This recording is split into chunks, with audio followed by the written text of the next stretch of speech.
Hello प्यारे बच्चों, स्वागत है आपका फिजिक्स बेता के इस यूट्यूब चैनल पर। और आज आप लोगों का क्लास 10th का प्रथम पाली का एग्ज़ाम मैथ सब्जेक्ट का समाप्त हो चुका है। तो प्यारे बच्चों, मैं उम्मीद करता हूं कि आप सबका एग्ज़ाम बहुत ही अच्छे तरह से बेहतर तरह से बीता होगा। अब आइए जो है हम लोग इसी सब्जेक्ट का मैथ का हम लोग MCQ जो प्रश्न है उसको हम लोग एक एक करके मिलान कर लें और ये चेक कर लें कि हमें कितना नंबर आने वाला है, क्योंकि आपकी तैयारी बहुत बेहतर हुई थी। और मैं पूरे बिहार के जो क्लास 10th के छात्र हैं, मैं सबको जो है आपको एग्ज़ाम की बहुत हार्दिक शुभकामना देता हूं। और चलिए हम एक एक करके इसको मिलान कर लें कि क्लास 10th का जो मैथ सब्जेक्ट है, इस मैथ का ऑब्जेक्टिव जो है आप कितना सही कर पाए हैं, उसका मिलान आप फटाफट कर लीजिए। तो चलते हैं हम क्वेश्चन की ओर। देखिए बच्चों, जो पहला प्रश्न है वो आपका क्या है, शून्यकों का योग निकालना है। तो शून्यकों का योग का फॉर्मूला अल्फा प्लस बीटा बराबर क्या होता है, -b बटा a होता है। और यहाँ b का मान देख लीजिए, जो x का गुणांक होता है वो -7 है। तो एक फॉर्मूला में माइनस है और एक वहाँ है, और फिर a का मान कितना है, 6 है। तो इस तरह से ये कट गया और 7/6 आ गया। ऑप्शन आपका कौन सा सही होने वाला है, बी नंबर ऑप्शन सही होने वाला है। अगर आप पहला का ऑप्शन बी लगाए होंगे, है ना बच्चों, तो आपका जो है बी नंबर ऑप्शन सही हो जाएगा। और यह सेट जो है ई सेट है ना, ई सेट से हम यहाँ पर मिलान कर रहे हैं। और चलिए दूसरे प्रश्न की ओर चलते हैं। शून्यकों का गुणनफल निकालना है अल्फा इंटू बीटा। तो इसका होता है सी बटा ए होता है, और c का मान 1 है और a का मान कितना है, 2 है। तो 1/2 हो गया मेरे प्यारे बच्चों। कितना हो गया, 1/2। तो ऑप्शन इसका दूसरा का डी सही होने वाला है। चलिए तीसरे प्रश्न की ओर बढ़ते हैं बच्चों। तीसरा प्रश्न जो आपके सामने स्क्रीन पर दिख रहा है वह है शून्यकों -3 और 2 वाला बहुपद, है ना। तो यहाँ पर देख लीजिए, इसका आप जब इसको बैठाएंगे, है ना, शून्यक अल्फा और बीटा जब दिया हुआ है, तो जब इसे आप बैठाएंगे और हल करेंगे तो आंसर आने वाला है बी। तो तीसरा का ऑप्शन कौन सही है, बी नंबर ऑप्शन सही है। ठीक है ना बच्चों। उसी तरह से चौथा का आलेखीय निरूपण यहाँ पर देखना है ना। तो आलेखीय निरूपण के लिए हम लोग क्या करते हैं, a1 बटा a2 का मान तो यहाँ पर 1/3 है, और b1 बटा b2 का मान -1/4 है, जो दोनों एक दूसरे के बराबर नहीं है। तो जब a1 बटा a2 बराबर नहीं होता है b1 बटा b2 के, तो प्रतिच्छेदी रेखाएं उसका आलेखीय निरूपण होता है। तो चौथा का सही होने वाला है आपका ए। जो चौथा का ए गोला करके आया होगा उसका बिल्कुल सही है। आइए अगले प्रश्न में चलते हैं। ये वाला देखिए, यहाँ पर कितना अच्छा प्रश्न पूछा है, बहुत ही आसान एग्जाम में क्वेश्चन आपका आया है। यहाँ पर जो है आप देख सकते हैं कि यह a1 बटा a2 बराबर b1 बटा b2 बराबर c1 बटा c2। जब तीनों बराबर हो तो इसका क्या होता है, अनंत बहुतेरे हल होता है। तो इसका कौन सा ऑप्शन सही हो गया, आपको इसका ऑप्शन सही हो जाने वाला है कौन, तो बी नंबर ऑप्शन सही हो जाने वाला है पांचवा का। तो पांचवा का जो गोला किए होंगे बी, उसका सही होगा। चलते हैं नेक्स्ट। छठा देखिए, छठा नंबर जो आपके सामने स्क्रीन पर क्वेश्चन दिख रहा है वह देखिए, यहाँ पर इस स्थिति को लेकर के बताया जा रहा है कि समांतर रेखा के लिए क्या होता है। तो आप लोग को पता है, समांतर रेखा के लिए a1 बटा a2 बराबर b1 बटा b2 बराबर नहीं होता है किसके, c1 बटा c2 के, है ना। तो समांतर रेखा के लिए आपका कौन सा ऑप्शन सही हो जाएगा जी, छठा का ऑप्शन हो जाएगा आपका सही। कौन सा बताइए आप लोग, छठा का सी होने वाला है सही। चलिए सातवां में देख लीजिए, दो संख्याओं का योग और अंतर दे दिया गया है। योग मतलब x प्लस वाई बराबर कितना है, 14 है, और अंतर मतलब x माइनस वाई बराबर 4 है। जब इसे हम घटाएंगे, है ना, तो ये कट जाएगा और यहाँ पर 2y बराबर हो जाएगा 10। 2 से कटाने पर कितना हो जाएगा, y का मान 5 आ जाएगा। अब y का मान जब बैठाएंगे समीकरण 1 में, तो इस तरह से x का मान 9 निकल करके आएगा। अब यहाँ पर कहा जा रहा है कि उसका गुणनफल क्या होगा। तो इसे दोनों को जब मल्टीप्लाई करेंगे तो देख लीजिए 5 9 45 यानी 45। ऑप्शन नंबर ए सही हो जाएगा। तो सातवां का जो ऑप्शन ए लगाया होगा उसका बिल्कुल सही आएगा। चलिए नेक्स्ट चलते हैं। 6 में आइए, यहाँ पर शांत जल में नाव की चाल 8 है और धारा की चाल 3 है ना। और प्रतिकूल पूछा जा रहा है। तो प्रतिकूल में क्या होता है, प्रतिकूल में दोनों चालों को क्या किया जाता है, अंतर किया जाता है, घटाया जाता है, और अनुकूल में जोड़ा जाता है। तो यहाँ पर 8 में से क्या घटा लीजिए, 3 घटा लीजिए, तो कितना आ गया, 5 आ गया, जो ऑप्शन बी आपका सही हो जाएगा।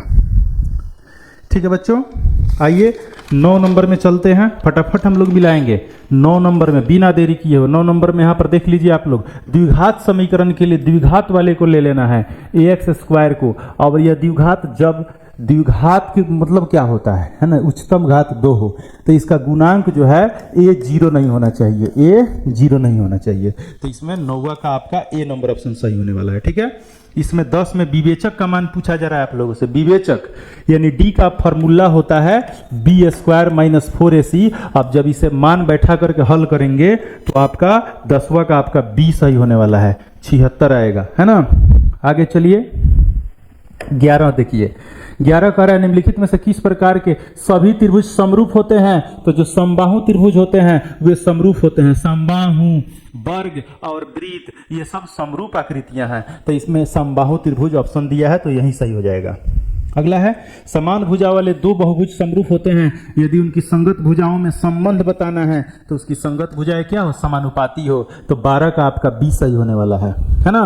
समरूप त्रिभुज के क्षेत्रफल का अनुपात दे दिया है और संगत भुजाओं का अनुपात निकालना है। तो ये मैं जो आप लोग को वीडियो जब बता रहा था, हम सोल्व कर रहा था MCQ क्वेश्चन, तो उस समय आप लोग को जरूर हम बताए थे कि जब क्षेत्रफल का अनुपात दिया हो और भुजा का अनुपात निकालना हो तो हम क्या कर देते हैं, उसका रूट कर देते हैं। क्या कर देते हैं, रूट कर देते हैं। तो यहाँ पर कितना हो जाएगा, 2/3 हो जाएगा। ऑप्शन नंबर डी सही होगा आपका 13 का। ठीक है, आइए 14 नंबर देखिए, आपके सामने दिख रहा होगा 14 नंबर जो क्वेश्चन है। यहाँ पर देखिए AB और D का अनुपात, AB का अनुपात और D का अनुपात कितना दिया हुआ है, 3/5 दिया हुआ है। तो पूछा जा रहा है कि जब दो त्रिभुज समरूप हो, तो आप लोग को पता है कि जब दो त्रिभुज समरूप होता है तो उसकी संगत भुजाएं समानुपाती होती है। तो अगर ये अनुपात आपका 3/5 है तो जितना भी इसका संगत भुजा होगा सबका अनुपात समान होगा। ठीक है, अब यहाँ पूछा क्या जा रहा है, यहाँ देखिए गलती बहुत आप लोग किए होंगे अगर इस तरह का क्वेश्चन जो है आप देखिए यहाँ पर कह रहा है कि FD इधर से पूछ रहा है, FD है ना, DF नहीं कह रहा है, FD कह रहा है, और फिर यहाँ पर CA कह रहा है। तो पहले इसका नाम लिया है तो इसका अनुपात नीचे वाला मान है 5, है ना, और फिर CA है, CA तो CA का संगत अनुपात कितना है जी, CA तो यहाँ पर ये वाला ऊपर वाला मान है संगत, है ना, तो 3 ऊपर चला जाएगा तो यहाँ पर 5/3 होगा, है ना, 5/3 होगा। क्योंकि इसमें जो पूछा है ना FD बटा C, अगर यही पूछता CA बटा FD, है ना, तो जाकर यही आपका आंसर हो जाता। जो 3/5 दिया है वही हो जाता, लेकिन इसके संगत भुजा के मान को उलट दिया है, इसीलिए आपका 5/3 होगा। यानी ऑप्शन आपका कौन सी होने वाला है, D होने वाला है। ठीक है ना। चलिए 15 नंबर देखिए, यहाँ पर परिमिति दे दिया है ना, और हमको निकालना है AB 10 है तो PQ कितना होगा। तो जब इसे हम हल करेंगे तो इसका सॉल्यूशन कितना आएगा, 15/2 आएगा, यानी C इसका सही होने वाला है। जब इसे आप सोल्व करेंगे तो कौन सा सही होगा, C नंबर ऑप्शन सही होगा। ठीक है ना बच्चों, जब इसे आप सोल्व कीजिएगा तो C नंबर सही होगा, 15 का C होगा। 16 नंबर है 2a सेंटीमीटर भुजा वाले समबाहु त्रिभुज की ऊंचाई की लंबाई क्या होगी। समबाहु त्रिभुज है ना, समबाहु त्रिभुज की ऊंचाओं की ऊंचाई की लंबाई पूछ रहा है। तो यहाँ पर देखिए भुजा 2a दिया हुआ है, ये भी 2a, ये भी 2a, ये भी 2a, है ना, और यहाँ से जब हम लंब डालेंगे तो ये आधा हो जाएगा, a हो जाएगा। जब इस दोनों को सोल्व किया जाएगा तो इसका शीर्ष लंब निकल करके आने वाला है a√3/2, ऑप्शन ए सही हो जाएगा। 16 का ए सही हो जाएगा। 17 में आइए, 17 नंबर प्रश्न है कि इसमें कौन पाइथागोरीय त्रिक नहीं है। तो पाइथागोरीय त्रिक के लिए क्या होता है ना, दो लगातार संख्याओं का, है ना, दो लगातार संख्याओं जो छोटी संख्या से आगे की ओर बढ़ रहा हो उसका जो हम स्क्वायर करेंगे, है ना, उसका जो हम स्क्वायर करेंगे तो उसके स्क्वायर का योग तीसरी संख्या के स्क्वायर के बराबर अगर होगा तो वह पाइथागोरीय त्रिक पर होगा। अगर नहीं हुआ, दो संख्याओं के वर्गों का योग तीसरी संख्या के वर्ग के बराबर अगर नहीं हुआ तो पाइथागोरीय त्रिक नहीं है। तो जब आप इसे हल करेंगे तो इसका डी नंबर ऑप्शन सही होने वाला है। ठीक है। 18 नंबर जो प्रश्न है कह रहा है 6√3 ऊंचाई वाले समबाहु त्रिभुज का क्षेत्रफल क्या होगा। तो ये समबाहु त्रिभुज हो गया और इसका यहाँ पर शीर्ष लंब जो है कितना दिया हुआ है, 6√3 दिया हुआ है। ये वाला मान दिया हुआ है 54√3 होगा, सी हो जाएगा। 18 का सी हो जाएगा, 18 कितना हो जाएगा, सी हो जाएगा। 19 का देखिए, 19 का है कि यदि त्रिभुज के किसी कोण का समद्विभाजक अपने सामने की भुजा को समद्विभाजित करती है ना। तो जब कोई समद्विभाजक अपने सामने की भुजा को समद्विभाजित करती है तो उसे क्या कहते हैं, हम लोग समद्विबाहु त्रिभुज कहते हैं। ऑप्शन सी हो जाएगा। किसी चतुर्भुज की सम्मुख भुजाओं के मध्य बिंदु को मिलाने वाली जो आकृति होती है वह क्या होती है, आप लोग को पता होगा, वह समांतर चतुर्भुज होता है। 20 का क्या हो जाएगा, ए हो जाएगा।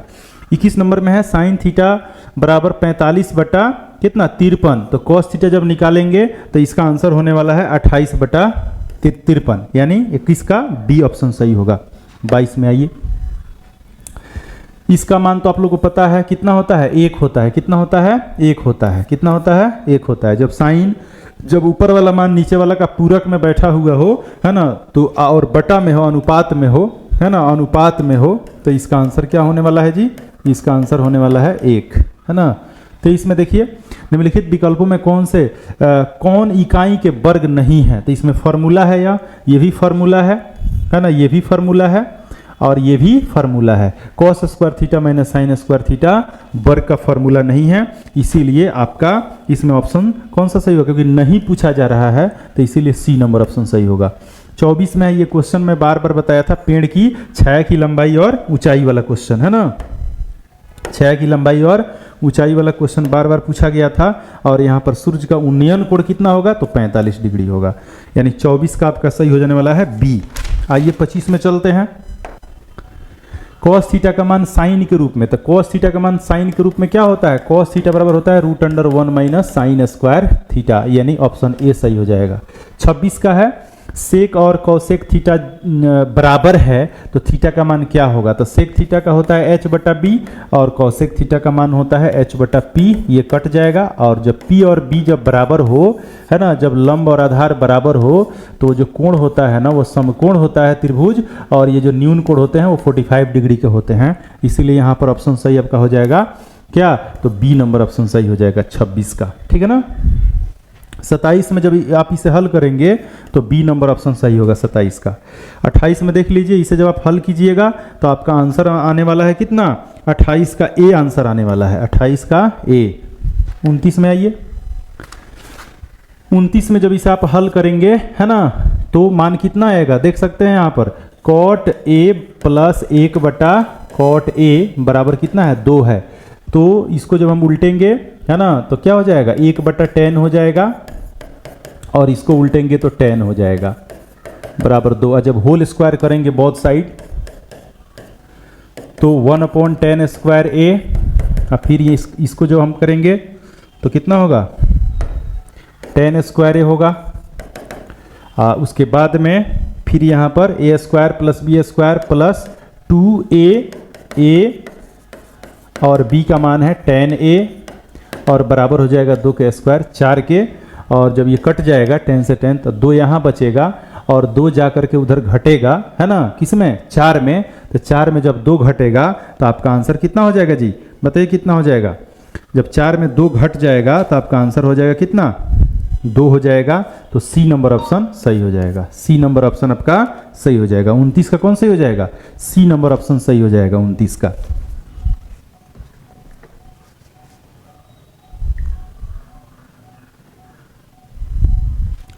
चलिए 30 है, साइन के पावर 4 थीटा माइनस कॉस के पावर 4 थीटा, जब इसे आप हल करेंगे तो डी आएगा। ये क्वेश्चन मैं प्रीवियस वीडियो में बनाया हुआ हूं। और यहाँ पर देखिए 2 धनात्मक पूर्णांक ए और बी के लिए यूक्लिड विभाजन प्रमेय के अनुसार क्या होता है, शेषफल जो है 0 से बड़ा या बराबर होता है, परंतु भाजक से छोटा होता है। शेषफल जो है 0 से बड़ा या बराबर होता है, परंतु b से छोटा होता है। तो ऑप्शन इसका कौन सही हो जाएगा, बी नंबर ऑप्शन सही हो जाएगा। 31 का कौन ऑप्शन सही होगा बच्चों, बी सही होगा। आइए 32 में चलते हैं। 32 नंबर प्रश्न है बच्चों, बहुत ही बढ़िया प्रश्न है। 2 संख्या दिया हुआ है और इसका मौसन निकालना है यूक्लिड से, तो इसका 51 होगा, आप लोगों को पता है, बनाए होंगे। और यहाँ जो है 74 29 का अभाज्य गुणनखंड के रूप में आपका ए सही होने वाला है। और 2 संख्या ए और बी का लसा और मसा, अगर सी और डी है लसा और मसा, तो गुणनफल बराबर होता है 2 संख्याओं के गुणनफल के, ए गुने बी के। तो यहाँ सी डी हो गया और बराबर हो गया ए बी के, तो ए बी बराबर सी डी कहिए या सी डी बराबर ए बी कहिए। ऑप्शन कौन सही होने वाला है, सी ऑप्शन सही हो जाएगा 34 का। आइए नेक्स्ट 35 में। 35 नंबर प्रश्न जो है आपके सामने है, परिमेय संख्या पूछा जा रहा है। तो ये तो अपरिमेय है, ये भी अपरिमेय है, ये भी अपरिमेय है। 4 का वर्गमूल 2 हो जाएगा तो ये परिमेय हो जाएगा, यानी 35 का सी ऑप्शन सही है। वैसी संख्या जिसका व्यापक रूप p बटा q के रूप में हो और p और q पूर्णांक हो और q इज नॉट इक्वल 0 हो, तो इसका मान क्या होने वाला है? इसका मान होने वाला है कौन? परिमेय संख्या उसे कहते हैं। क्या कहते हैं? परिमेय संख्या। तो 36 का सी हो जाएगा। जिसका दशमलव प्रसार न तो शांत हो और न आवर्ती हो, उसको अनवसानी अनावर्ती यानी अपरिमेय संख्या कहा जाता है। तो 37 का ए सही हो जाएगा। खटाखट आप लोग मिला लीजिए। 38 का जो है, 38 का आपका सही होने वाला है कितना? इसे हल करके देख लेते हैं। 38 का जो सही होगा, जब आप हल करेंगे तो इसका ए नंबर ऑप्शन सही हो जाएगा। कितना हो जाएगा? ए नंबर सही हो जाएगा। इसका गुणनखंड पूछा जा रहा है बहुपद का, तो इसका गुणनखंड जब आप निकालिएगा, है ना, तो इसका ऑप्शन सी सही होगा। कौन सा सही होगा? ऑप्शन सी सही होगा, है ना। 40 में इसका शून्यक हो जाएगा आपका -2 और -5। इसके बीच की दूरी निकालनी है, तो 15 में से 9 घटाकर 6 36 हो जाएगा, है ना। और 11 में 3 घटाकर 8 64 हो जाएगा, और इसका स्क्वायर रूट कर लेंगे तो कितना? 100 का हो जाएगा 10। तो ऑप्शन सही हो जाएगा बी।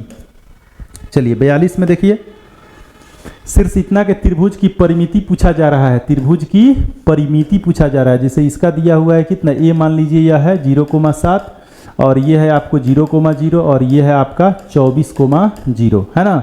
तो जब आप इसे हल करेंगे दूरी सूत्र का प्रयोग करके, दूरी सूत्र का प्रयोग करके ए बी की दूरी निकालेंगे, फिर बी सी की दूरी निकालेंगे और फिर ए सी की दूरी निकालेंगे दूरी सूत्र का प्रयोग करके, तो इसका हो जाएगा आपको 49 का 7, इसका हो जाएगा आपको 24 का स्क्वायर करेंगे, फिर रूट होगा तो 24 होगा, और फिर इसमें दोनों आ रहा है तो 24 का स्क्वायर करेंगे तो कितना होगा? 576 और 7 का 49 625 है। जब तीनों जोड़ेंगे तो जोड़ने पर जो हम लोग का मान होने वाला है 625 का, तो फिर यहाँ पर 25 हो जाएगा वर्गमूल करेंगे तो ये 25 और ये 24 और ये 7 जब तीनों जोड़ देंगे तो हमारा आंसर इसका क्या हो जाएगा?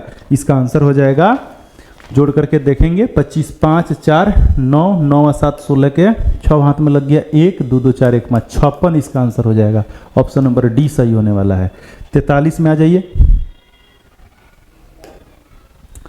मूल बिंदु इतना से दूरी पूछ रहा है, तो जब यहाँ 11 का स्क्वायर और 60 का स्क्वायर कीजिएगा और इसे सोल्व कीजिएगा तो कितना हो जाएगा? 61 हो जाएगा, है ना।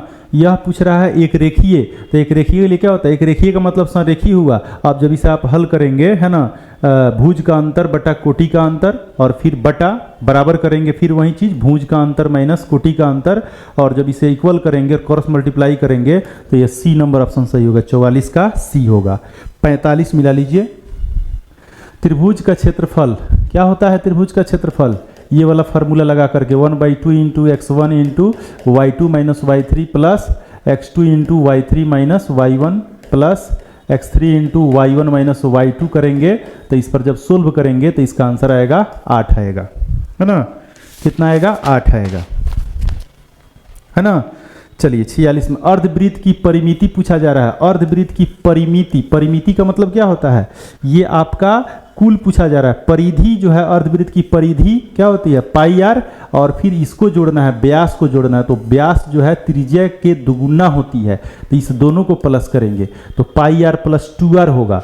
ये ऑप्शन नहीं होगा, है ना, ये गलत है, ये वाला ऑप्शन सही होगा, पाई आर प्लस 2r, यानी 46 का सी सही होने वाला है ना। अगला है 47। 47 नंबर में 28 सेंटीमीटर व्यास वाले वृत्त की परिधि क्या होगी? जब इसे हल करेंगे तो आपका सी नंबर ऑप्शन सही होगा, यानी 88 आएगा। क्या आएगा? 88 आएगा। 48 नंबर में देख लीजिए। 48 में त्रिज्या है 14 सेंटीमीटर और परिमिति है 50, और त्रिज्या खंड का कोण निकालेंगे तो आपका कितना डिग्री आएगा? 90 डिग्री आएगा। 48 का डी ऑप्शन सही है। एक तार 28 सेंटीमीटर त्रिज्या वाले वृत्त के रूप में मुड़ी हुई है और इसको वर्ग के रूप में बदलना है ना, रूपांतरण वाला क्वेश्चन है। तो जब इसे आप इक्वल करेंगे तो आपका 49 का ऑप्शन सी आने वाला है, यानी 44 सही होगा। वृत्त का क्षेत्रफल वर्ग के क्षेत्रफल के बराबर है ना, तो परिमिति क्या होगा? तो इसका जो मान आएगा, वृत्त का क्षेत्रफल क्या होता है? पाई आर स्क्वायर, और वर्ग का क्षेत्रफल क्या होता है? भुजा स्क्वायर। तो इससे अगर ए का मान निकालें तो रूट अंडर हो जाएगा पाई आर स्क्वायर, तो रूट पाई आर हो जाएगा, है ना। और फिर इसका क्या पूछ रहा है? परिमिति पूछा जा रहा है है ना। तो इसको हम लोग परिमिति में जब दोनों का परिमिति निकालेंगे तो इसका वृत्त का होता है 2 पाई आर, है ना, और वर्ग का होता है कितना, वर्ग का होता है 4 गुने भुजा यानी 4 इंटू ए। तो 2 पाई आर और 4 इंटू ए का मान यहाँ से बैठा लीजिए, root pi into R, R से आर भी कट गया और यहाँ से देख लीजिए 2 से कटने वाला है, 2 दूनी 4 और यहाँ पर बच रहा है पाई और इधर बच रहा है 2 पाई, 2 रूट पाई। अब ये रूट जो है इधर आकर के, है ना, रूट पाई इधर आकर के इसको काटेगा तो यहाँ रूट पाई हो जाएगा। तो इधर हो गया आपको रूट पाई और यहाँ पर अनुपात 2 हो गया, रूट पाई अनुपात 2। ऑप्शन सी इसका सही होने वाला है। 50 का ऑप्शन सी होगा, जो 50 में सी मारा होगा उसका बिल्कुल सही आंसर होगा। 50 का कितना होगा, आपको सी नंबर ऑप्शन होगा। 51 में आ जाइए। इसका मान पूछ रहा है कि sine theta plus sine square theta का मान 1 है तो cos square theta plus cos के पावर 4 थीटा का मान क्या होगा। तो कॉस यहाँ पर देख लीजिए, पहले जो वो मान जो दिया हुआ है sine theta plus sine square theta का मान कितना है, 1 है। तो इससे अगर हम साइन थीटा का मान निकालेंगे तो इसको इधर लाकर घटाना पड़ेगा, है ना, और फिर साइन थीटा का जो मान होगा वह कॉस स्क्वायर थीटा के बराबर होगा। अब इसको हम कॉस स्क्वायर थीटा का जो मान आया है इसमें बैठाएंगे तो cos square theta plus cos के पावर 4 थीटा, तो इसके जगह पर साइन थीटा लिख देते हैं और फिर इसका कॉस के पावर 4 थीटा का मतलब हुआ कॉस स्क्वायर थीटा का होल स्क्वायर। अब कॉस स्क्वायर थीटा का मान साइन थीटा है तो इसका मतलब साइन स्क्वायर थीटा यहाँ पर आ ही जाएगा और इस दोनों का मान ऑलरेडी 1 दिया हुआ है तो 1 ही होगा। 51 का बी सही होने वाला है। 51 का बी सही होगा। जो 51 का बी ऑप्शन मारा होगा उसका बिल्कुल सही होगा। 52 का आप लोगों को पता है क्या होगा, tan स्क्वायर ए होगा। 52 का क्या होगा, tan स्क्वायर ए होगा। और 53 का क्या होगा बताइए, अगर tan और cot 5 है ना, तो 5 का स्क्वायर 25। अब 25 में आपको माइनस हो जाने वाला है 2, तो 25 में 2 घटेगा तो कितना होगा, 23 होगा। तो 53 का हो जाएगा आपको ए नंबर ऑप्शन सही हो जाएगा। 54 में है तो इसको तो बहुत आसान है यहाँ पर कि समकोण त्रिभुज में कर्ण के मध्य बिंदु को, कर्ण के समकोण त्रिभुज हो गया या कर्ण के मध्य बिंदु से जब एक वृत्त की रचना होगी तो उसको परिकेंद्र बोला जाएगा। क्या बोला जाएगा, परिकेंद्र। तो 54 का बी नंबर ऑप्शन सही होगा। 55 में 15 सेंटीमीटर लंबी एक सीढ़ी, 15 सेंटीमीटर लंबी एक सीढ़ी दीवार के सहारे टिकी है, दीवार के सहारे टिकी हुई है ना, दीवार के सहारे टिकी हुई है और दीवार के साथ 60 डिग्री कोण बनाती है। यहाँ पर 60 डिग्री का बन रहा है और ये आपका 15 है ना। तो पूछा जा रहा है दीवार की ऊंचाई ज्ञात कीजिए। तो इस कोण से चलेंगे तो ये आधार है तो cos 60 से चलना पड़ेगा और आधार निकालना है, मान लेते हैं h और ये आपका कर्ण कितना हो गया 15, इसका मान 1/2 हो गया और h/15 करेंगे, क्रॉस मल्टीप्लाई करेंगे तो h का मान आने वाला है 15/2, यानी ऑप्शन आपका सही होने वाला है 55 का ए नंबर ऑप्शन सही हो जाएगा। 55 का कौन सही हो जाएगा, ए नंबर ऑप्शन सही हो जाएगा। अगला है कि त्रिभुज की भुजाओं की लंबाइयां 13, 14, 15 है तो उसका क्षेत्रफल क्या होगा। तो हीरोन सूत्र का प्रयोग करके जब इसे आप सोल्व करेंगे तो इसका आंसर आने वाला है सी नंबर। 56 का सी सही होगा। 57 है कि कमरे की चारों दीवार की क्षेत्रफल इसके में क्या होगा। अगर लंबाई L है, चौड़ाई B है, ऊंचाई h है तो चारों दीवार का क्षेत्रफल का मतलब क्या होगा, उसका वक्र पृष्ठ का क्षेत्रफल, पार्श्व पृष्ठ का क्षेत्रफल, है ना, वक्र नहीं, पार्श्व पृष्ठ का क्षेत्रफल। तो घनाभ का पार्श्व पृष्ठीय क्षेत्रफल होता है 2 × L + B × H। तो ये फॉर्मूला ही पूछ दिया है आपका। 57 का सी सही हो जाएगा। समद्विबाहु त्रिभुज का बराबर भुजाओं प्रत्येक की लंबाई 13 है और प्रत्येक की लंबाई 13 है और आधार आपका कितना है 24 है। तो जब आप इसे हल करेंगे, है ना, इसका क्षेत्रफल निकालेंगे तो क्षेत्रफल इसे कितना आ जाएगा 60 सेंटीमीटर आ जाएगा। बी नंबर ऑप्शन सही होगा।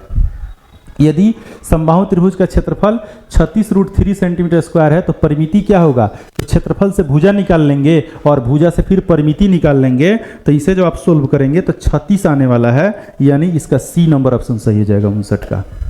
60 में आइए, किसी वर्ग के विकर्ण की लंबाई कितनी है 10√2 है तो इसका क्षेत्रफल पूछ रहा है। तो क्षेत्रफल विकर्ण की लंबाई से भुजा निकालेंगे, √2a = 10√2, यहाँ कट जाने वाला है और a का मान 10 और क्षेत्रफल 10 का स्क्वायर 100 हो गया 100, यानी ऑप्शन बी सही हो गया। बराबरता वितरण का माध्य और बहुलक दे दिया है तो क्या फार्मूला होता है, 3 गुने माध्यक बराबर होता है बहुलक प्लस 2 गुने माध्य। जब इस फार्मूला पर बैठाकर आप सोल्व करेंगे तो 61 का जो आंसर होगा वह मेरा सोल्व किया हुआ आया है आपको 24 आया है। कितना आया है? 24 आया है। तो 24 हो जाएगा।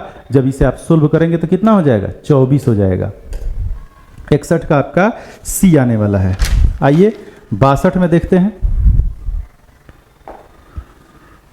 24 संख्याओं का औसत शून्य है तो इसका अधिकतम कितनी संख्या शून्य से बड़ी होगी? तो इसमें से घटा लिया जाता है एक कम कर दिया जाता है, आंसर हो जाएगा आपका 23। ऑप्शन डी सही होगा।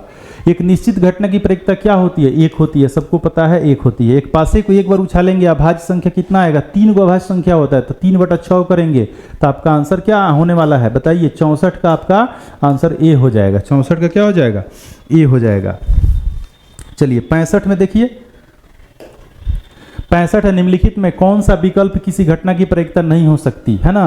तो आप लोगों को पता है बाबू कि प्रायिकता जो है 0 और 1 उसका रेंज होता है। 0 से अगर निगेटिव कोई मान होगा, 0 से छोटा संख्या माइनस में होता है पूर्णांक पर जाने पर, तो माइनस में कोई भी मान अगर माइनस में हो तो प्रायिकता नहीं हो सकता है ना? और 1 से बड़ा हो तब भी नहीं हो सकता है। तो यहाँ देख सकते हैं 1.2 है, यहाँ पर प्रायिकता नहीं हो सकती है, पूछा जा रहा है। तो यहीं आपका पहला ही ऑप्शन देखते ही देखते आपका ऑप्शन सही हो गया। 20% का मतलब 20/100 होगा। तो यहाँ पर देखिए 20/100 जब कटाएंगे तो कितना आएगा? 1/5 आएगा।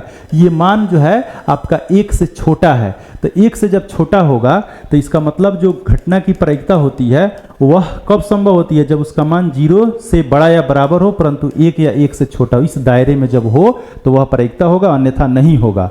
तो यहाँ पर ये भी जो है 20% 1 से छोटा है और यहाँ पर 0.3 है तो ये तो बिल्कुल 0 से बड़ा और 1 से छोटा है। यहाँ भी देख लीजिए अंश छोटा है और हर बड़ा है तो ये भी मान 1 से छोटा है। तो ये भी प्रायिकता होगा, ये भी प्रायिकता होगा और ये भी प्रायिकता होगा। तो यहाँ पूछा जा रहा है किसी घटना की प्रायिकता नहीं हो सकती है, तो आपका ऑप्शन ए सही होगा। देखिए अभी जो मैंने यहाँ लिखा वही चीज़ यहाँ पर आपका रिपीट किया हुआ है। तो 66 का आपका सी हो जाने वाला है। 67 का असंभव घटना की प्रायिकता। असंभव घटना की प्रायिकता हमेशा 0 होता है। तो 67 का क्या हो गया? 0 हो गया। एक पासे को एक बार उछाला जाता है तो विषम संख्या आने की प्रायिकता। तो सम का भी वही होता है, विषम का भी वही होता है, अभाज्य का भी वही होता है। तो 68 का क्या हो जाएगा? सी हो जाएगा। नेक्स्ट आप आइए 69 में। 1 से 30 तक संख्याओं को यादृच्छा एक संख्या चुना जाता है तो अभाज्य संख्या। तो 1 से 30 में 10 गो अभाज्य संख्या आता है और जब उसे हम भाग करेंगे टोटल से 30 से तो 10/30 करेंगे तो कितना आएगा कटाने पर? 10/30 करेंगे तो कटाने पर आएगा 1/3। ऑप्शन नंबर आपका बी सही होने वाला है। 69 का 69 का जो बी लगाया होगा उसका बिल्कुल सही आंसर होगा। आइए 70 में देखते हैं। कह रहा है कि अगर जीतने की प्रायिकता इतनी है तो हारने की प्रायिकता क्या होगी? तो 1 में से मान घटा दीजिए तो कितना हो गया? 0.6 हो गया। ऑप्शन नंबर बी सही हो जाएगा 70 का। 70 का आपका ऑप्शन सही होने वाला है 20। 71 में परिधि का अनुपात दे दिया है, क्षेत्रफल का अनुपात निकालना है, स्क्वायर कर दीजिए ना, निकल जाएगा। तो 3 का 9, 4 का 16, 71 का ए हो जाएगा। आगे आइए 72 में। 72 है, एक त्रिज्या खंड के केंद्रीय कोण 60 है और त्रिज्या कितनी 21 है। तो चाप की लंबाई का फॉर्मूला क्या होता है पता है ना आप लोगों को? θ/360 डिग्री इंटू 2πr। इस पर बैठा करके जब आप बनाइएगा तो इसका मान आने वाला है आपको 22 सेंटीमीटर। कितना? 22 सेंटीमीटर। 73 में 73 को जब आप सोल्व करेंगे 6 सेंटीमीटर किनारे वाले 3 घनों को जोड़ करके एक घनाभ बनाया जा रहा है। 3 वो घन जो है छोटा छोटा ऐसे क्या करके जोड़ करके, है ना, 3 घनों को क्या करके जोड़ करके क्या बनाया जा रहा है? घनाभ बनाया जा रहा है ना। एक और यहाँ पर जोड़ा गया है। तो 3 घनों को जब जोड़ करके क्या बनाया जा रहा है? घनाभ बनाया जा रहा है। तो इसकी केवल लंबाई बढ़ रही है। तो लंबाई 6, अगर एक का 6 है तो 3 का कितना हो जाएगा? 6 दूनी 12, 6 त्रिका 18 हो जाएगा। और चौड़ाई और ऊंचाई नहीं बदलेगा। और जब इसे बैठा करके बनाएंगे, है ना, तो घनाभ का आयतन का मतलब क्या होता है? LBH। जब तीनों को गुना करेंगे तो आपका आंसर क्या होने वाला है बता दीजिए लोग। अब तीनों को मल्टीप्लाई करके जब देखिएगा तो इसका आंसर कितना हो जाएगा? 8 × 48 8, और फिर 8 × 48 8 × 48 कितना हुआ? लंबाई क्या कर रहा है? 6 सेंटीमीटर किनारे वाले 3 घनों को घनाभ बनाने तो हाँ प्रारंभ से अंत तक जुड़ा गया।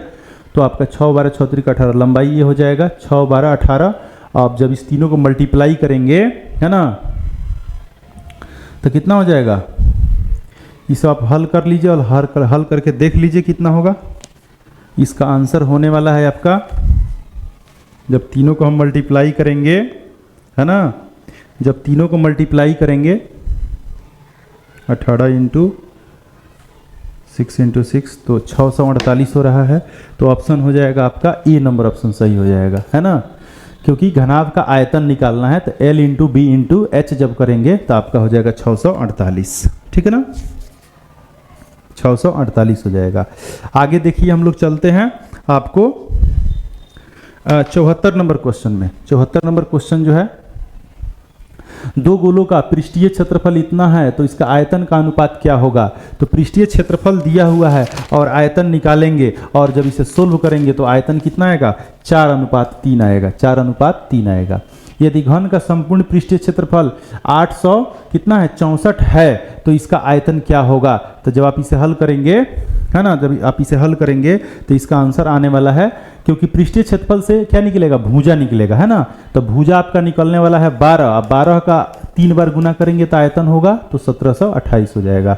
यदि घनाभ के 3 आसन फलकों का क्षेत्रफल इतना है तो इसके आयतन क्या होता है, √(x,y,z) हो जाएगा। ऑप्शन आपका बी सही हो जाएगा इसका, 76 का। 76 में जो ऑप्शन बी लगाया होगा वो बिल्कुल सही होगा उसका। बेलन की ऊंचाई और वक्र पृष्ठीय क्षेत्रफल दिया हुआ है, आयतन निकालना है। तो इस दोनों का प्रयोग करके पहले हम लोग निकाल लेंगे त्रिज्या, और जब त्रिज्या निकाल लिए तो फिर आयतन निकल जाएगा। तो जब आप इसे सोल्व करेंगे, है ना, तो इसे सोल्व करने पर आपका आने वाला है 396 आने वाला है, 396 आने वाला है ना। निम्नलिखित में केंद्रीय प्रवृत्ति के माप के लिए संचयी बराबरता सारणी जो है माध्यिका के लिए होता है। आपका 78 का बी सही हो जाएगा। 79 है 79, 10 अभाज्य संख्याओं की माध्यिका जब आप निकालेंगे तो आपका आंसर आएगा 12। कितना आएगा, 12 आएगा। नेक्स्ट देख लीजिए, सममित बराबरता वितरण। सममित बराबरता वितरण में तीनों बराबर होता है, माध्य, माध्यक और बहुलक, तीनों मान क्या होता है, बराबर होता है। तो सी नंबर ऑप्शन सही हो जाएगा। इसका मूल की प्रकृति बताना है, तो मूल की प्रकृति निकालने के लिए डी का कंडीशन देखा जाता है और डी का स्थिति 3 होता है। तो इसमें ये वाला मान आ रहा है, इसीलिए आपका वास्तविक एवं असमान होगा, ए नंबर ऑप्शन सही होगा। 82 में द्विघात समीकरण विवेचक का मान क्या होगा। देखिए यहाँ पर जो बच्चे विवेचक का ही सूत्र डायरेक्ट लिख दिए होंगे b² - 4ac, वो इसका बिल्कुल गलत आंसर होगा, क्योंकि यहाँ देखिए x² का गुणांक a नहीं है, x² का गुणांक बच्चों a नहीं है, बल्कि x² का गुणांक यहाँ पर b है और x का गुणांक a है, यानी ये दोनों मान बदल दिया है, ये दोनों मान बदल दिया है। तो इसीलिए यहाँ पर जो b होने वाला है, जिसे यहाँ पर है b² - 4ac, तो जो b है वह a बन चुका है और जो a है वह b बन चुका है। तो इसीलिए इसका a² - 4 a की जगह b होगा, 4bc होने वाला है। तो इसीलिए 82 का ऑप्शन आपका a सही होगा, 82 का आपका a सही होने वाला है। आइए अब 83 में देखते हैं। इसका जब हम निकालेंगे तो फर्स्ट एंड लास्ट को जोड़ देते हैं और 2 से भाग कर देते हैं। तो जब इसे हम हल करेंगे तो इसका आंसर आएगा आपको 9 आएगा, यानी 9 इसका आंसर सही होगा। जो 83 का ए मारा होगा बिल्कुल सही होगा। सर्वांतर निकालने के लिए क्या करते हैं, दूसरे पद में से पहले पद को घटाते हैं। तो 9 में से घटाएंगे 5 को, कितना आ जाएगा, 4 आ जाएगा। तो ऑप्शन कौन सा सही हो जाएगा, सी ऑप्शन सही हो जाएगा। 85 है 13वां पद निकालने के लिए a प्लस 13वां पद निकालना है हम लोगों को। तो a प्लस 12d करके जब इसे सोल्व करेंगे तो इसका आंसर आने वाला है आपको 43, है ना। सी नंबर ऑप्शन सही है, बिल्कुल सही है। और यहाँ पर प्रथम n प्राकृत संख्याओं का योगफल सबको पता है, ये हम पहले से भी बताए हैं, n × n + 1/2। तो 86 का आपका बी सही होने वाला है। 87 में देख लीजिए, लगातार पद दिया हुआ है और पूछा जा रहा है कि 45 पदों तक का योग क्या होगा। तो जब आप इसे सोल्व करेंगे, है ना बच्चों, तो सोल्व करने पर इसका मान आपका आएगा 980 आएगा, बी नंबर ऑप्शन सही होगा। समांतर श्रेणी इतना का अगला पद पूछा जा रहा है, यानी पहला, दूसरा, तीसरा दिया हुआ चौथा पद पूछा जा रहा है। तो a + 3d होगा और a का मान √7 ही है और 3 × d का मान दूसरे में से पहले वो घटाने पर आने वाला है आपका 2√7 में से 1√7 घटेगा तो 1√7, तो 3√7 और 1√7, 4√7 हुआ और 4 अंदर आके बैठेगा तो 16 होगा। 16 7 कितना हो जाएगा, 112। 112। तो 88 के कौन होने वाला है, आपका डी आंसर होने वाला है। ठीक है, 88 का डी आंसर होने वाला है आपका। अगर 88 का डी लगाए होंगे तो बिल्कुल सही है। यहाँ पर समांतर श्रेणी का मान दिया हुआ है और 406 SN है ना। तो SN वाले फार्मूला पर जब इसे आप बनाइएगा तो इसका आंसर होने वाला है 14। हल किए हैं, 14 आया है, आप भी हल करेंगे 14 आएगा। आगे देखिए, समांतर श्रेणी के n पदों का योगफल इतना है, तो nवां पद निकालना है ना। तो nवां पद आपका जब इसे आप हल करेंगे तो हल करने पर आएगा 6 - 2n, 6 - 2n, ऑप्शन बी सही होने वाला है। आगे 91 है, यदि समचतुर्भुज के विकर्णों की लंबाई इतना और इतना है तो प्रत्येक भुजा के, तो समचतुर्भुज इसे हो गया, इसके विकर्ण की लंबाई दे दी गई है, एक का 24 है तो 24 का आधा 12 हो जाएगा, 24 का आधा 12 हो जाएगा, और 10 का 5 हो जाएगा, तो 12 5 का, अब यहाँ पर ये समकोण त्रिभुज हो गया तो ये इसका कर्ण हो गया, तो 12 5 का कर्ण क्या होता है, 13 होता है, तो 13 यानी ऑप्शन सी सही हो जाएगा, है ना। तो 91 का आपका जब बनाए होंगे और आपका ऑप्शन सी जो है 13 सही मारे होंगे तो बिल्कुल आपका सही होगा। 92 में आइए, किसी बाह्य वृत्त से किसी वृत्त पर कितनी स्पर्श रेखाएं खींच जा सकती है, बताइए। बाह्य बिंदु से है ना, बाह्य बिंदु से, है ना, बाहरी बिंदु से, अगर कोई बाहर बिंदु इस तरह से है ना, और बाह्य बिंदु से वृत्त पर कितनी स्पर्श रेखाएं, तो बाहरी बिंदु से जब वृत्त पर स्पर्श रेखाएं खींचेंगे तो कितना खींचाएगा बता दीजिए, 2 ही खींचाएगा ना। ये चीज मैं बताया था एमसीक्यू जब कवर करा रहा था। तो बाह्य बिंदु से किसी वृत्त पर कितनी स्पर्श रेखाएं खींच जा सकती है, तो 2 खींची जा सकती है, तो यहाँ पर 92 का आपका बी नंबर ऑप्शन सही होगा, है ना। वहीं अगर कहता कि एक वृत्त पर कितनी स्पर्श रेखाएं खींच जा सकती है, तो वहां अनंत होता है ना। जब कहा जाता कि एक वृत्त पर कितनी स्पर्श रेखाएं खींची जा सकती है ना, एक वृत्त पर कितनी स्पर्श रेखाएं खींची जा सकती है, तब आपका आंसर अनंत होता। लेकिन यहाँ बाह्य बिंदु से पूछा जा रहा है, इसीलिए ऑप्शन बी सही होगा 92 का, है ना। आइए अब 93 देख लेते हैं। यहां पर देखिए, वृत्त की त्रिज्या और बाह्य बिंदु से वृत्त पर खींची गई स्पर्श रेखा, है ना, वृत्त हो गया तो इसकी त्रिज्या और बाह्य बिंदु से वृत्त पर खींची गई स्पर्श रेखा, है ना, जिसे ये स्पर्श रेखा हो गया और ये आपका बाह्य बिंदु से त्रिज्या का मिलान हो गया। तो यहां पर पूछा जा रहा है आपको, त्रिज्या 7 दे दिया और बाह्य बिंदु से वृत्त पर खींची गई स्पर्श रेखा 24 हो गया, तो 24 और 7 का कर्ण कितना आता है, 25 आता है, तो इसीलिए ऑप्शन सही हो जाएगा। 93 का मैं बनाया हूं और आपका ऑप्शन कितना है, 25 है, यानी सी सही हो जाएगा। अगला है, वृत्त की जीवा और त्रिज्या की लंबाई दे दी गई है। एक वृत्त हो गया, है ना, तो इसके जीवा और त्रिज्या, है ना, जीवा हो गया यह, और मान लीजिए यहाँ पर यह त्रिज्या हो गया, है ना। तो जीवा की लंबाई कितनी है, 16 है, जीवा 16 है, और त्रिज्या कितना है, 17 है, 17। तो जीवा से, केंद्र से जीवा पर डाला गया लंब जीवा को समद्विभाजित करता है, तो यहाँ पर हो जाएगा आपको 8। तो एक त्रिभुज बाहर जब निकालेंगे और ये 17 ये 8 है, तो आप बता सकते हैं कि 17 और 8 का कितना आता है। तो जब इसे आप हल करेंगे तो 200 कितना, यहाँ पर 289 में 64 घटा देते हैं और देख लेते हैं कितना हो गया, 225। तो 225 किसका होता है, 15 का होता है, तो 15 का स्क्वायर होता है 225, तो आपका 94 का बी नंबर ऑप्शन सही होगा, है ना। चक्रीय चतुर्भुज के समूह कोणों के किसी भी युग्म का योगफल, है ना, 2 समकोण के बराबर होता है, 2 समकोण के बराबर होता है। 2 समकोण मतलब 2 गुने समकोण मतलब 90, तो 90 दूनी कितना हुआ, 180। तो चक्रीय चतुर्भुज के समूह कोणों का जो क्या होता है, 180 डिग्री होता है। 96 है कि निम्नांकित रेखा युग्मों में से कौन किसी वृत्त में समांतर नहीं हो सकता। तो 2 व्यास जो है एक वृत्त में कभी भी 2 समांतर नहीं, क्योंकि एक वृत्त में एक ही व्यास होता है जो, और 2 सब एक वृत्त में, है ना, एक ही व्यास होगा, और इसके समांतर जब कोई लाइन खींचेंगे, है ना, तो वह व्यास नहीं कहलाएगा, वह जीवा कहलाएगा। इसीलिए कौन समांतर नहीं हो सकता ये पूछ रहा है, तो 2 व्यास जो है एक वृत्त में कभी भी समांतर नहीं हो सकते, इसीलिए 96 का कौन हो जाएगा, डी हो जाएगा। अगला है 97, यदि वृत्त की किन्हीं 2 त्रिज्याओं के बीच का कोण 130 डिग्री है ना।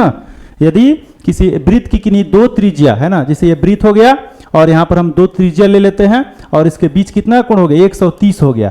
तो हमें पता है कि स्पर्श बिंदु पर 90 डिग्री होता है, यहाँ भी 90 डिग्री होता है, तो यहाँ जब 90 हो गया, यहाँ भी 90 हो गया, तो ये वाला कोण पूछ रहा है, तो ये एक चतुर्भुज बन जा रहा है। और एक चतुर्भुज में क्या होता है कि यहाँ जो कोण है 130, यहाँ तो 90 बना है, यहाँ 90 बना है ना, और चारों कोणों का योग 360 होता है। तो इस 90 को छोड़िए, तो यहाँ पर ये दोनों आमने सामने जो है वह 180 के बराबर होगा। तो 130 है तो 50 यहाँ प्लस कर देंगे तो हमारा कितना हो जाएगा, 180 हो जाएगा। तो इसीलिए ऑप्शन में ढूंढ लीजिए 50 वाला जो है वह सही होगा।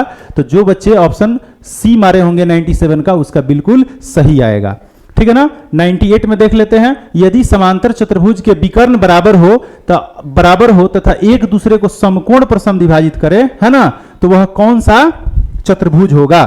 हमें यहां पर देखना है समांतर चतुर्भुज के विकर्ण बराबर और एक दूसरे के समकोण पर, है ना, तो वह क्या कहलाएगा, एक वर्ग कहलाएगा। क्या कहलाएगा, वर्ग कहलाएगा। तो 98 का आपका बी नंबर ऑप्शन सही हो जाएगा, ये परिभाषा ही है।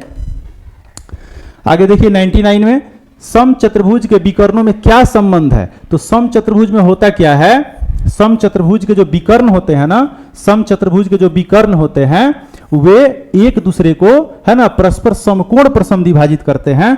तो समकोण पर प्रतिच्छेद करते हैं ये नहीं होगा, समकोण पर समद्विभाजित करते हैं। तो 99 का सी नंबर ऑप्शन सही होगा। जो बच्चे सी लगाए होंगे उसका बिल्कुल सही होगा।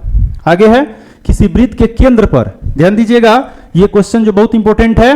यहां पर कहा जा रहा है कि वृत्त के केंद्र पर, जैसे वृत्त हो गया, इसका ये केंद्र हो गया, केंद्र पर एक कोण बना हुआ है AOB, है ना, ध्यान दीजिएगा वृत्त के केंद्र पर एक कोण बना हुआ है ना, केंद्र पर एक कोण बना हुआ है और वह कौन सा है, AOB है। जैसे यहां पर केंद्र पर AOB हो गया, लीजिए यहां पर AOB एक कोण बन गया, केंद्र पर बन गया, है ना। और पूछा जा रहा है यहां पर कि परिधि पर भी एक कोण बना हुआ है। तो इसके परिधि पर एक बिंदु ले लेते हैं यहां पर, और बृहद चाप पर कहा जा रहा है। बृहद चाप का मतलब होता है दीर्घ चाप, है ना। तो दीर्घ चाप पर एक बिंदु है और यहां से भी कोण बना हुआ है ACB, है ना। और यहां पर केंद्र पर जो कोण बना हुआ है वह AOB बना हुआ है। तो पूछा जा रहा है कि ACB का मान क्या होगा। तो हम सबको एक प्रमेय है वृत्त में कि केंद्र पर बना कोण, है ना, केंद्र पर बना कोण वृत्त के परिधि पर के बने कोण के दोगुना होता है ना। और वह जो परिधि पर का जो बना कोण होता है वह केंद्र पर के बने कोण के आधा होता है। तो यहां पर परिधि पर का कोण पूछा जा रहा है, तो कोण ACB जो होगा वह केंद्र पर के बने कोण के आधा होगा, यानी AOB/2 होगा। तो जो बच्चे ऑप्शन सी लगाए होंगे उनका बिल्कुल सही आंसर होगा। तो 100 का हो जाएगा सी। तो चलिए बच्चों आप लोग अपना जो MCQ क्वेश्चन है ऑब्जेक्टिव उसको मिलान कर लीजिएगा। और एक बार फिर से मैं आप लोगों को बहुत बहुत धन्यवाद देना चाहता हूं कि जो नेक्स्ट जो सब्जेक्ट का आपका एग्जाम होने वाला है वो बहुत ही बेहतर हो, बहुत ही अच्छा हो। इसके लिए मैं फिर से आप लोगों को बहुत बहुत धन्यवाद दे रहा हूं। Thank you.